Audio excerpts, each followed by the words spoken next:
하나님의 말씀은 창세기 1장 31절입니다. 하나님이 그 지으신 모든 것을 보시니 보시기에 심히 좋았더라. 저녁이 되며 아침이 되니 이는 여섯째 날이니라. 아멘. 오늘은 칼빈의 기독교 강요 제1권 제14장 18항부터 제14장 22항까지를 살펴보도록 하겠습니다. 제1권 창조주 하나님에 관한 지식, 제14장 우주와 만물 창조에 있어서까지 성경은 참 하나님과 거짓신들을 명백한 특징들을 가지고 구별한다.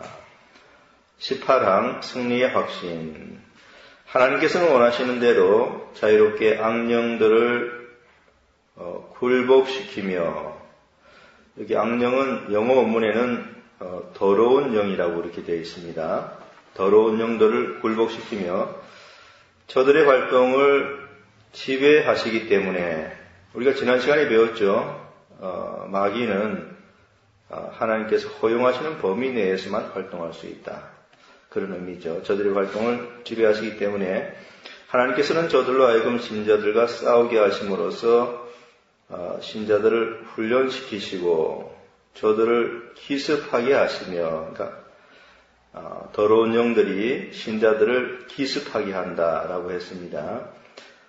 그렇게 해서 저들의 평안을 깨뜨리게 하시고 신자들의 평안을 깨뜨리게 한다는 것이죠. 저들을 싸움으로 몰아넣으시고 자주 피곤하게 만드시며 패배시키게 하며 공포를 떨게 하시며 때로는 저들에게 상처를 입히게도 하십니다. 그렇지만 악령들은 신자들을 정복하지도 못하며 박멸하지도 못합니다. 하나님께서 허용하시는 범위 내에서 악한 영들이, 더러운 영들이 신자들을 이렇게 괴롭힌다라고 하는 그런 말이지요. 그러나 악령은 불경자들을, 그러니까 신자들과는 달리 불경자들에 대해서는 어떻게 하냐면은 불경자들을 정복하여 끌고 다니며 그 영혼과 육체를 학대하고 노예처럼 저들을 능욕하여 갖가지 수치스러운 행위를 일삼게 합니다. 신자들에 대해서는 이렇게 하지 못하죠. 그러나 불경자들, 불신자들에 대해서는 노예처럼 이렇게 한다는 것입니다. 신자들은 이 악령으로 말미암아 마음의 불안을 갖게 되기 때문에 다음과 같은 권고에 주의하지는 안 됩니다. 마귀로 틈을 타지 못하게 하라. 근신하라, 깨어라. 너희 대적 마귀가 우는 사자같이 두루다니며 삼킬 자를 찾나니. 바울은 자기의 교만을 억누르는 수단으로 사탄의 사자를 주셨다고 주장함으로써 자신도 이런 종류의 싸움을 면한 것이 아니라고 고백하였습니다. 그러므로 이런 훈련은 하나님의 모든 자녀들에게 공통된 것입니다. 그러나 사탄의 머리를 상하게 한다는 약속은 그리스도와 그의 지체인 모든 신자들에게 공통적으로 해당되는 것이기 때문에 사탄의 머리를 상하게 한다는 약속은 그리스도에게만 해당되는 약속이 아니라 그리스도와 연합된 그의 지체들에게도 해당된다는 그런 말이죠. 그래서 신자들도 궁극적으로 사단을 향해서 승리한다는 그런 약속을 말하는 것입니다. 신자들이 사탄에게 정복된다거나 압도당한다는 것은 있을 수 없다고 나는 생각합니다. 분명히 그들은 자주 근심에 빠지지만 회복할 수 없을 정도로 정신을 잃지는 않습니다. 심한 타격을 받아 쓰러지기도 하지만 후에 다시 일어납니다. 상처를 받기는 하지만 치명적인 상처는 아닙니다. 요컨대 그들은 전 생애를 통해 수고하여 마침내는 승리를 거두게 되는 것입니다. 그러니까 신자들은 마귀에게 노예처럼 끌려다니지는 않는 것이고요. 다만 여러 가지 협박, 위협은 받는 것이죠. 그렇게 해서 때로 쓰러지기도 하지만 그러나 다시 일어나게 되고 마침내는 마귀를 향하여 승리하게 된다라고 하는 그런 말인 것입니다. 그러나 나는 이것을 한 개인의 행동에 국한시키려 하지 않습니다. 왜냐하면 하나님의 의로운 복수로 다윗이한테 사탄에게 내어준 바 되어 사탄의 선동으로 인구조사를 했던 것을 우리는 알고 있기 때문입니다. 사무엘하 24장 1절에 그 내용이 있습니다. 그리고 바울은 마귀의 올무에 걸려있는 자들에게도 아직 사죄의 소망이 가능하다고 보았습니다. 다른 구절에서 바울은 위에 언급한 약속은 우리가 싸워야 할 현세에서 효과를 나타내기 시작하며 이 싸움이 끝난 후 그 약속이 성취된다고 말하였습니다. 평강의 하나님께서 속히 사탄을 너희 발 아래에서 상하게 하시리라고 그는 말하고 있습니다. 실로 이 승리는 우리의 머리이신 그리스도께 있어서는 항상 완전한 것이었습니다. 왜냐하면 세상 임금은 주께 대하여 아무런 관계할 것이 없기 때문이었습니다. 더욱이 그 승리는 지금 그리스도의 지체가 되는 우리에게도 부분적으로만 나타납니다. 그러나 그것은 우리가 연약한 육신을 벗어버리고 성령의 능력으로 충만하게 될 때 완성될 것입니다. 주께서 친히 사탄이 하늘로서 번개같이 떨어진 것을 내가 보았노라고 하신 것처럼 그리스도의 왕국이 세워질 때 사탄과 그의 권세는 무너지게 됩니다. 제자들이 그들의 전도의 효력에 대하여 보고했을 때 이 답변을 통해서 주님께서는 그것을 확인하셨습니다. 주님께서는 강한 자가 무장을 하고 자기 집을 지킬 때는 그 소유가 안전하되 더 강한 자가 와서 저를 이길 때는 저의 믿던 무장을 빼앗고 저의 재물을 나누느니라고 말씀하셨습니다. 그리고 그리스도께서는 죽으심으로써 사망의 세력을 잡은 사탄을 정복하셨으며 십자가를 통해서 사탄을 정복한 것이지요. 교회를 해하지 못하도록 사탄의 모든 세력을 타파하셨습니다. 만일 그렇게 하지 아니하셨더라면 교회는 매 순간 몇백 번이고 파멸의 위기에 처했을 것입니다. 주님께서 십자가에서 궁극적으로 승리하셨기 때문에 교회도 이제 궁극적으로 승리하게 될 것이고 사단에 대항해서 결코 패배당하지 않을 것이라는 그런 말이죠. 우리는 이렇게 약하고 사탄의 방패의 세력은 그렇게도 강한데 만일 우리의 인도자의 승리를 의뢰하지 않는다면 우리는 어떻게 사단의 그 다양하고 끊임없는 공격에 대항하여 조금이라도 버틸 수 있겠습니까? 버틸 수 없죠. 우리는 너무 약하기 때문에 또 우리의 대적은 너무나 강하기 때문에 만약 예수님께서 십자가에서 승리를 하지 않았더라면 또 그런 승리를 우리가 의뢰하지 않는다면 우리는 한순간도 버틸 수가 없는 것입니다. 그러므로 하나님께서는 신자의 영혼에 대하여는 사단이 그 어떤 권세도 행사하지 못하게 하셨으며 단지 자기 백성의 수에 넣지 않기로 하신 불경자들과 불신자들만을 지배하도록 허락하신 것입니다. 우리가 조금 전에 제가 말씀드린 그 내용입니다. 그래서 사탄은 그리스도로 말미암아 추방당할 때까지는 아무런 문제없이 이 세상을 소유한다고 성경은 말합니다. 그는 또한 복음을 믿지 않는 자들의 마음을 혼미하게 하며 불순종의 아들들 가운데에서 역사한다고 하였습니다. 그리고 이것은 당연한 일로서 불경자들은 모두가 다 진노의 그릇이기 때문입니다. 그러므로 저들이 하나님의 복수를 대행하는 사자들에게 속하지 않고 누구에게 종속되었겠습니까? 마지막으로 저들의 아비 마귀에게서 나왔다고 합니다. 왜냐하면 신자들이 하나님의 형상을 지니고 있는 것으로 인해 하나님의 자녀로 인정받는 것처럼 불경자들은 타락하여 사탄의 형상을 지님으로써 당연히 그의 자녀로 인정되기 때문입니다. 하나님께 우리가 감사를 드리는 것은요, 사단이 우리 믿는 자들을 완전히 지배하거나 패배시키지 못한다는 사실 때문입니다. 사탄이 신자들을 기습공격해가지고 피곤케 만들고 공포심을 조장하고 또 평화를 깨트리거나 할 수는 있지요. 그러나 사탄이 신자를 완전히 정복하지는 못합니다. 이 사실이 우리들에게 큰 위로가 되는 것입니다. 이제 19항으로 넘어가 보도록 하겠습니다. 마귀는 어떤 사상이 아니라 실제이다. 그러니까 마귀는 실제라고 하는 이 사실을 이제 다루고 있는데요. 마귀가 실제가 아니라고 하면은 마귀에게 대해서 느슨한 마음을 가지게 됩니다. 그래서 칼빈은 여기서 그런 잘못된 사상을 실제가 아니라고 하는 잘못된 사상에 대해서 논박하고 이게 실제라는 사실을 말함으로써 신자들의 마음을 마귀들에 대항해서 철저히 무장시키고자 하는 그런 마음이 있는 것입니다. 여기서 그런 내용을 지금 논증하고 있습니다. 우리는 위해서 이미 천사는 하나님께서 사람의 마음속에서 일으키는 선한 영감 혹은 충동에 지나지 않는다고 가르치는 요거 우리가 배웠습니다. 이전에 그 천박한 철학을 반박하였습니다. 이와 마찬가지로 여기서도 우리는 육체에서 오는 악한 감정 혹은 마음의 불안이 바로 마귀라고 생각하는 자들을 반박해야 합니다. 천사들에 대해서는 그러니까 거룩한 천사들에 대해서는 그 존재 그것이 선한 영감이나 충동이라고 그렇게 하고 악한 마귀에 대해서는 무슨 악한 감정이나 불안한 마음이라고 주장하는 그런 것을 이제 반박하고 있는 것입니다. 그러한 주장은 곧 천사나 마귀가 실제로 존재하지 않는다는 것을 말하는 것이죠. 그러니까 크게 잘못된 그러한 주장인 것입니다. 우리는 이러한 반박을 간단하게 할 수 있을 것입니다. 왜냐하면 이 문제에 대하여 성경은 적지 않게 그리고 명백하게 증거해 주기 때문입니다. 마귀가 실제로 존재한다는 것을 성경이 많은 곳에서 명백하게 증거해 준다고 했습니다. 첫째로 저들은 본래 자기 지위를 지키지 아니한 더러운 귀신 또는 변절한 천사라고 불려졌는데 이때의 명칭은 충동이나 마음의 감정을 의미하는 것이 아니고 지각과 이해를 구비하고 있는 마음 혹은 영을 나타내고 있습니다. 마찬가지로 그리스도와 요한은 하나님의 자녀를 마귀의 자녀와 비교하였는데 만일 이 마귀라고 하는 말이 악한 영감 이상의 뜻을 가지지 못한다고 하면 그야말로 그것은 무의미한 비교가 아니었을까요?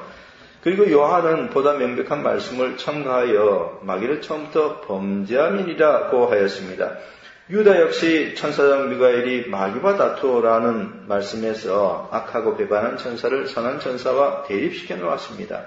이것은 사탄이 거룩한 천사들과 함께 하나님 앞에 나타났다고 하는 욥의 기사에 일치합니다. 더욱이 그 중에서도 가장 명백한 구절들은 마귀가 하나님의 심판에서 느끼기 시작하여 부활 시에는 특별히 느끼게 될 형벌에 대하여 언급하는 구절들입니다. 하나님의 아들이여 우리와 당신과 무슨 상관이 있나이까? 때가 이르기 전에 우리를 괴롭게 하려고 여기 오셨나이까? 마태복음 8장 29절에 있는 말씀이죠. 저주를 받은 자들은 나를 떠나 마귀와 그 사자들을 위하여 예비된 영원한 불에 들어가라. 마태복음 25장 41절 말씀입니다. 하나님이 범죄한 천사들을 용서치 아니하시고 지옥에 던져 어두운 구덩이에 두어 심판 때까지 지키게 하셨으며 베드로후서 2장 4절 말씀입니다.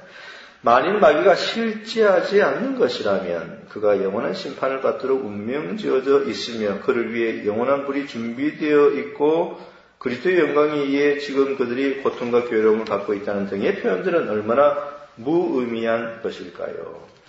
그러나 이 점은 주의 말씀을 신뢰하는 자들에게는 논쟁거리가 되지 않지만 그렇죠. 우리처럼 하나님 말씀을 신뢰하는 자들에게는 이런 것이 논쟁거리가 되지 않죠. 우리는 그들이 실제한다는 것을 분명히 믿고 있기 때문에 그렇습니다.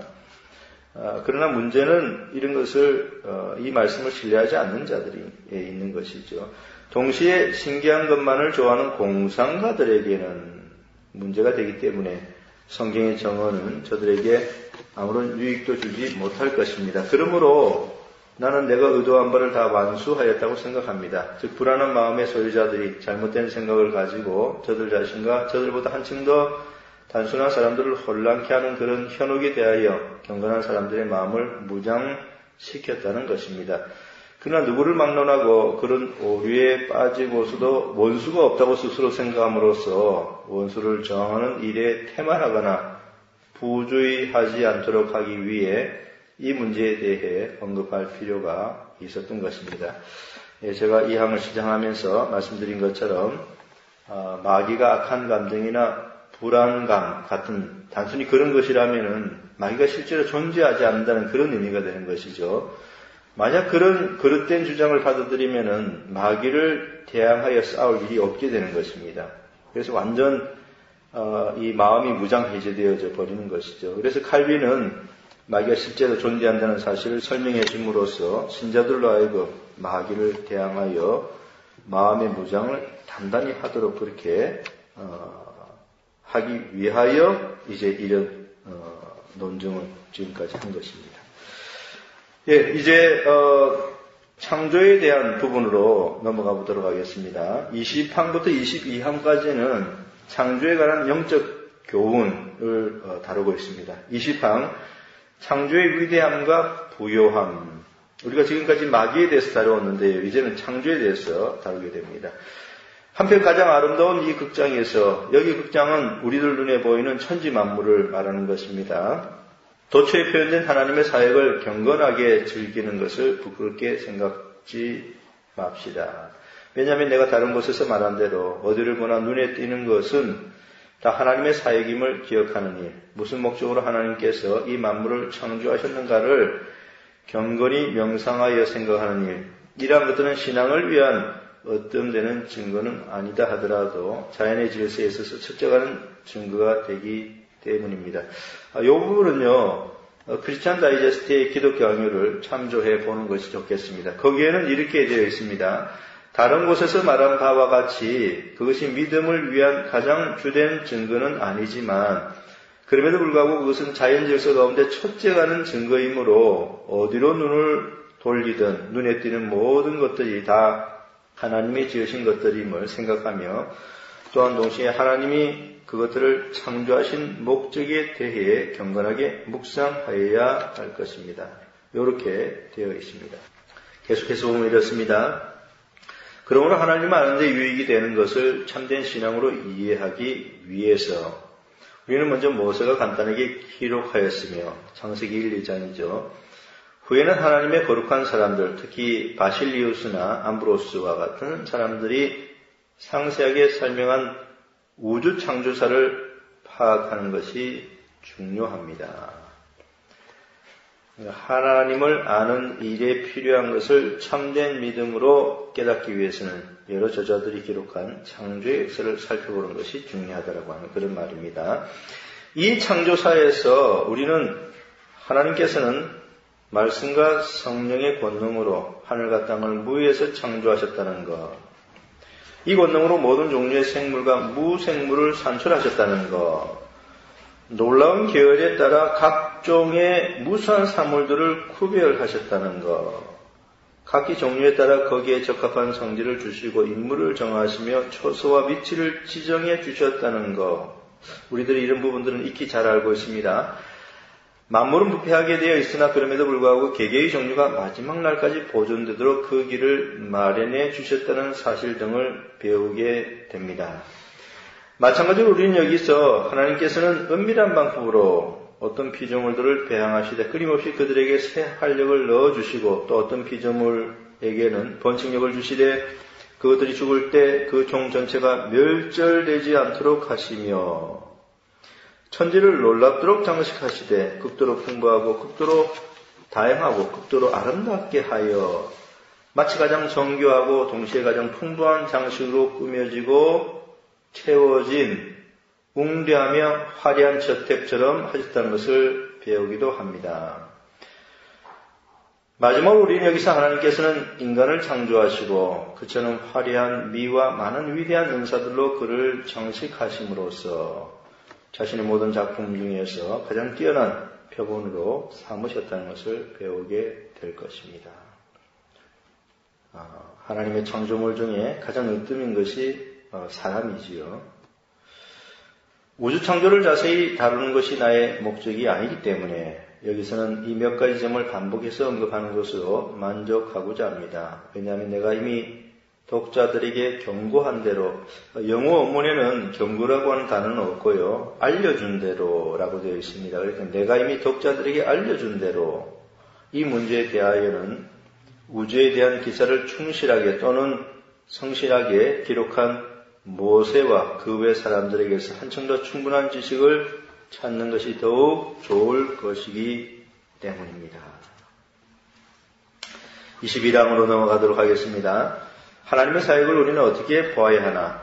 하나님의 사역을 어떤 방향으로 숙고하며 그러한 숙고를 어떤 목적에 적응시켜야 하는가에 대하여는 이 이상 더 상세히 논할 필요가 없습니다. 왜냐하면 이 문제는 대부분 다른 곳에서 이미 처리되었으며 따라서 현재의 목적에 관한 것은 두서너 마디로도 설명할 수가 있기 때문입니다. 실로 하나님의 그 헤아릴 수 없는 지혜와 권능과 공의와 선이 이 우주의 형성에서 어떻게 빛나고 있는가를 적절한 방법으로 설명하고자 할 때에 그 어떤 미사에도 그와 같은 위대함에는 미칠 수가 없을 것입니다. 우리가 아무리 표현들을 잘한다고 해도 하나님의 이 창조에 있어서의 그 지혜와 권능, 공의, 선, 이런 것들을 다 표현해낼 수는 없는 것이죠. 분명히 주님께서는 우리가 항상 이 거룩한 명상에 잠겨 있기를 원하십니다. 그러니까 하나님께서 만들어 놓은 그 창조물을 보면서 거룩한 명상을 하기를 하나님께서 원한다고 하는 그런 말입니다. 그러므로 우리는 거울에서 보는 것처럼 모든 피조물에게서 하나님의 지혜, 공의, 선하심, 권능의 무한한 부유함을 정관할 때, 바라볼 때에 그것들을 단순히 호기심으로 말하자면 일시적으로 보아 넘길 것이 아니라 그저 단순하게 보아서 넘길 것이 아니라 충분히 생각하고 묵상하라는 것이죠. 또 진지하고 충실하게 심사숙고하며 계속 그것들을 기억해야 하는 것입니다. 하나님의 창조물들을 보고 그것들을 정관하면서 거룩한 마음을 가지고 이제 묵상을 해야 된다는 것이죠. 그러나 현재 우리의 목적은 가르치는 데 있기 때문에 긴 설명을 필요로 하는 이러한 문제들을 생략하는 것이 더 좋습니다. 그러므로 간단히 말하자면 독자는 다음 사실을 알아야 합니다. 첫째로, 만일 누가 하나님께서 보편적인 법칙에 따라 피조물에게서 보여주신 그 명백한 권능을 아무 생각 없이 잊어버리고 그냥 넘겨버리지 않는다면 하나님께서 제정하신 보편적인 법칙에 나타난 그 하나님의 권능을 깊이 생각해야 된다는 그런 것입니다.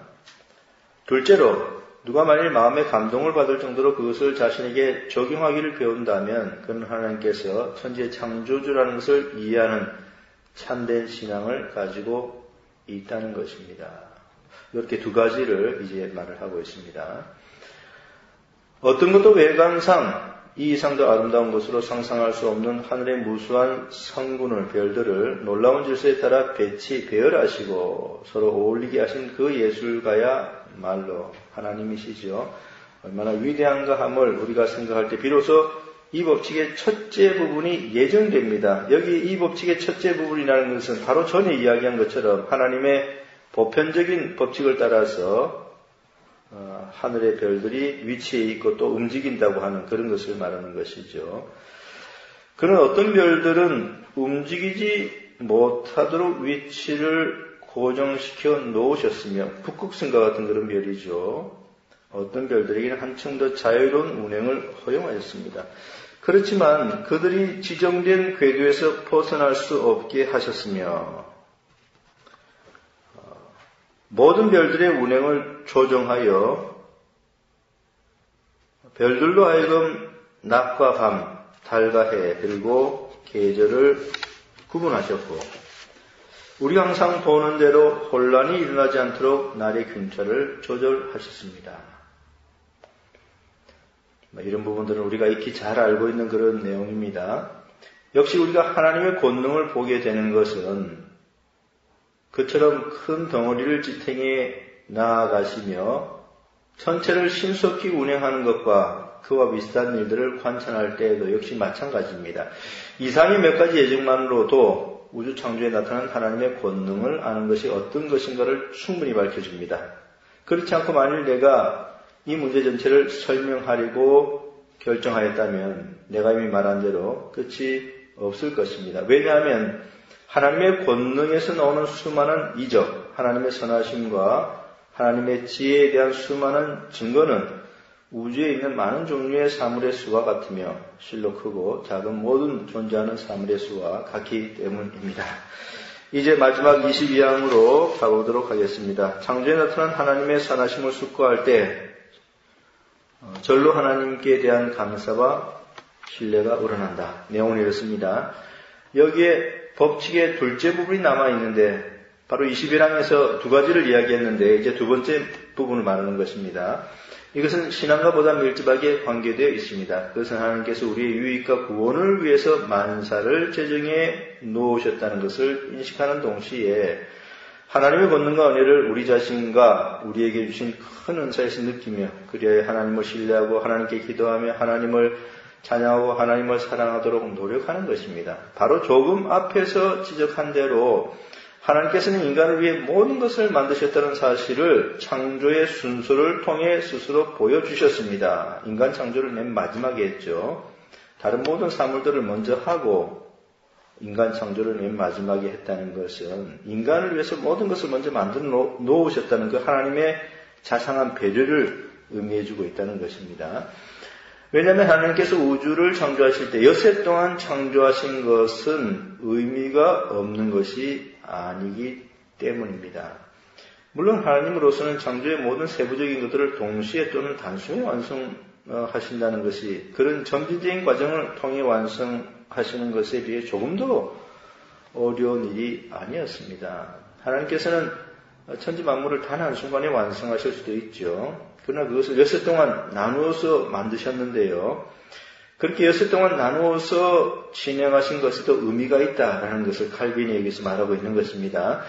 그러나 하나님께서는 섭리와 부성적인 배려를, 그러니까 아버지의 그 부성적인 배려를 보여주심으로써 인간을 창조하시기 전에 벌써 인간에게 유용하며 유익하다고 미리 아신 것들을 모두 준비하셨습니다. 그러므로 지금의 우리가 아직 태어나기도 전에 우리에 대하여 관심을 가지시는 이 가장 은혜로우신 아버지께서 우리를 돌보고 계시는지 아닌지를 의심한다는 것은 얼마나 큰 망언이겠습니까? 또한 우리가 아직 출생하지도 않았을 때 가장 풍부하게 모든 좋은 것들을 마련해 두신 것을 알고서도 이 하나님의 인자하심도 언젠가는 우리의 궁핍을 채워줄 수 없을 것이라는 생각으로 불안해 떤다는 것은 얼마나 불경스러운 일입니까? 이외에도 우리는 하나님의 관대하심에 힘입어 온 세상에 있는 것들이 다 우리에게 예속된다는 것을 모세에게서 듣습니다. 하나님께서 이렇게 하신 것은 분명히 명목뿐인 빈 증여로 우리를 조롱하려고 하신 것이 아니었습니다. 그러므로 우리의 안녕에 필요한 것은 그 어떠한 것도 결핍함이 없을 것입니다. 하나님께서 인간 창조를 마지막에 하셨다는 것은 그만큼 우리들을 배려하셨다는 것이죠. 그렇기 때문에 우리가 이 땅을 살아가는 동안에 하나님께서 우리를 돌보고 계시지 않는다고 생각한다든지 또 하나님에 대해서 신뢰하지 못하는 그런 마음을 가진다고 한다든지 하는 그런 모든 것들은 대단히 불경스러운 그런 일이 아닐 수 없는 것입니다. 마지막 결론으로 우리가 하나님을 천지의 창조주로 부를 때마다 우리는 동시에 하나님께서 창조하신 만물의 분배는 그의 솜씨와 권능으로 된 것이며 우리는 하나님의 자녀로 받아들여져서 그의 성실한 보호 속에서 양육과 교육을 받고 있는 그의 자녀라는 것을 염두에 두어야 할 것입니다. 그러므로 우리는 모든 축복의 충만함을 오직 하나님에게서만 기대하고 당연한 것이죠. 하나님이 모든 충만함을 다 가지고 계십니다. 그래서 하나님에게서만 그것을 기대해야 되는 것이죠. 하나님께서도 구원에 필요한 것을 우리가 갖지 못한 채 있도록 내버려 두지 않으신다는 것을 완전히 신뢰해야 하며 또한 하나님 외에는 어느 누구에게도 우리의 소망을 두어서는 안 되는 것입니다. 우리는 또한 우리가 원하는 것은 무엇이든지 하나님께 구하며 우리에게 베풀어진 유익한 것들은 모두 다 하나님께로부터 오는 축복으로 인식하고 이를 감사함으로 고백해야 합니다. 이처럼 우리는 하나님의 크신 은혜와 인자하심의 아름다움에 의해 초대되었으므로 진심으로 그를 사랑하며 섬기도록 노력해야 하는 것입니다. 여기 마지막 결론으로 한 말을 우리가 항상 잘 기억해야 되겠습니다. 우리가 하나님을 창조주로 부를 때마다 우리가 하나님의 자녀로 받아들여서 하나님의 보호 속에 양육을 받고 있다는 사실을 잊지 말아야 되고요. 또 우리는 하나님 외에 그 어느 누구에게도 소망을 두어서는 안 될 것입니다. 그리고 우리들에게 유익된 것들은 다 하나님께로부터 온다는 것 분명히 알고요. 그것으로 인해서 하나님께 항상 감사하는 마음을 우리가 가지고 있어야 되겠습니다. 이러한 것들을 우리가 항상 잊지 말고 살아가야 되겠습니다. 오늘은 여기까지 하도록 하겠습니다.